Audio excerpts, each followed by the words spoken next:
కానీ ఎవడైనా నాకు అవిధేయత చూపితే నువ్వు అమితంగా క్షమించేవాడవు, కనికరించేవాడివి. అల్లాహు.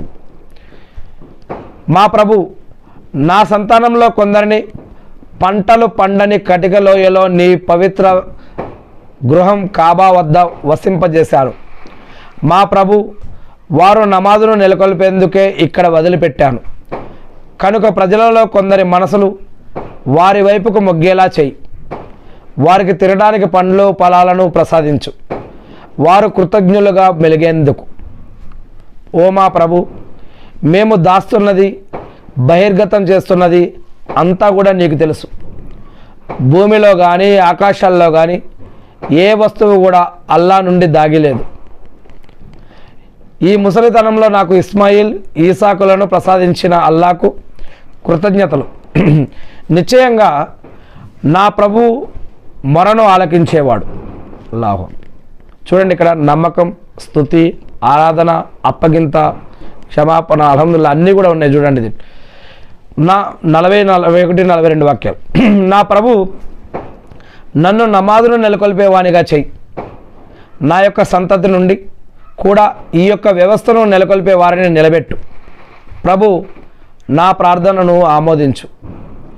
మా ప్రభు, నన్ను, నా తల్లిదండ్రులను, విశ్వాసులను లెక్క తేల్చే రోజున క్షమించు. దుర్మార్గుల కార్యకలాపాల పట్ల అల్లా అశ్రద్ధ వహిస్తున్నాడు అని అనుకోకు. ఆయన వారికి ఒకానొక రోజు వరకు గడువు ఇస్తున్నాడు.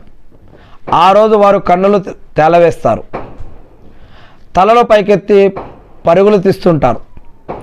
వారి చూపులు స్వయంగా వారి వైపుకు కూడా తిరిగిరావు. వారి హృదయాల్లో శూన్యం ఆవరిస్తుంది. ఓ ప్రవక్త, శిక్ష వచ్చే రోజు గురించి ప్రజలను హెచ్చరించు. ఆ సమయంలో దుర్మార్గులు, ప్రభు, మాకు కొద్దిపాటి వ్యవధినిస్తే మేము నీ యొక్క పిలుపును అందుకొని నీ ప్రవక్తలను అనుసరిస్తామని అప్పుడు వేడుకుంటారు.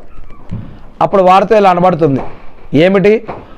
ప్రపంచం నుండి నిష్క్రమించటం అనేది మాకు లేనే లేదని ఇంతకుముందు మీరు ఒట్టేసి మరీ చెప్పలేదా? 45-46 వాక్యాలు. తమకు తాము అన్యాయం చేసుకున్న వారి ఇండ్లలో మీరు మీ నివాసాలను ఏర్పరచుకోలేదా? వారి పట్ల మేము ఎలా వ్యవహరించామో మీకు అవగతం కాలేదా? మీకు బోధపడేందుకు మేము ఎన్నో ఉదాహరణలు వివరించాం కదా. వాళ్ళు తమ ఎత్తుల్ని తాము వేసి చూసుకున్నారు. వారి ఎత్తుగడలన్నీ అల్లా దృష్టిలో ఉన్నాయి. వారి ఎత్తుగడలో పర్వతాలను కదిలించేటంత